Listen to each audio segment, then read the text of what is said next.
ஏழேல கிராமத்து குடிசையிலே கொஞ்ச காலம் தங்கி பாருளே கூரையின் ஓட்டை வீரி செல்வழி நட்சத்திரம் எண்டி பாருளே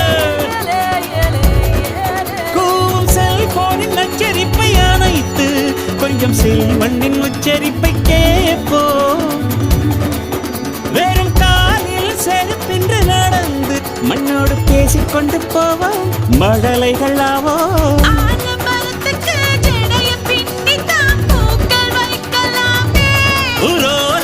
ஐயனாரிடம் கத்தி வாங்கித்தான் பென்சில் சீவலாமே